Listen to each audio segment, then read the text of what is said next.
So your child has learned some sounds, maybe they've learned some sight words, and they're ready to start looking at some texts or books. This can be a challenge to find good, high quality materials. The first challenge is, can we find a text that is controlled and decodable, phonics based, that we can help our child to read? We don't want to just throw anything at them when they're starting out their reading journey. That is going to lead to frustration and a feeling that this is just overwhelming and too much. Some great books that I love.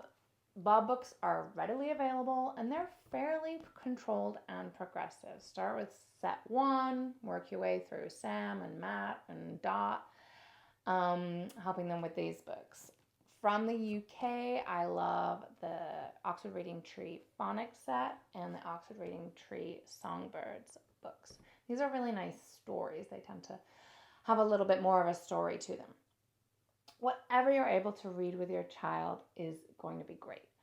Regular practice is going to be key for keeping that progress going with their reading skills. But what do we do when we're sitting down and asking them to read? How do we help our children to get through a book when they're at the very beginning stages of reading? They're going to get frustrated, they're going to get cross if they're not feeling supported, if they're not feeling successful. So there's a few video clips that I'm going to share with you of supporting students. When we're reading with them, we're going to point to the sounds as they're reading, and we're going to help them sound out. If they cannot recall a particular sound, so for example, they may remember but they're really struggling with the sound the short vowel sound we're going to supply that for them. Say say say me. What's this sound? Let's put those together. Miss.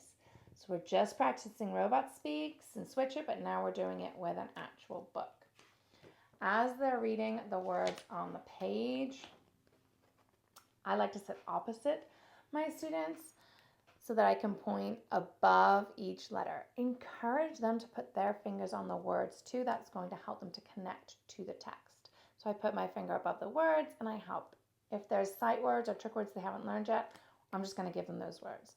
I will, good. I will. And I'm going to repeat what they've already read to help begin to develop that fluency. I will tell Miss Hill. And then I'd have my student read the whole sentence through again after they've figured out each word to again start to practice getting to that fluency stage. They're seeing those words again. They're practicing getting a little bit closer to how they would speak with their reading. If you're reading a book and you're seeing words in there that you know are beyond where your child is at for reading, don't try and make them sound them all out. Give them those words. Say, oh, that word says this. That's a tricky one. And move on. They will get to those words eventually and they will learn them. But having them try and figure out every single word again, it's going to slow down the reading. It's going to make it far less enjoyable. They're not going to get as much benefit out of the story from that one.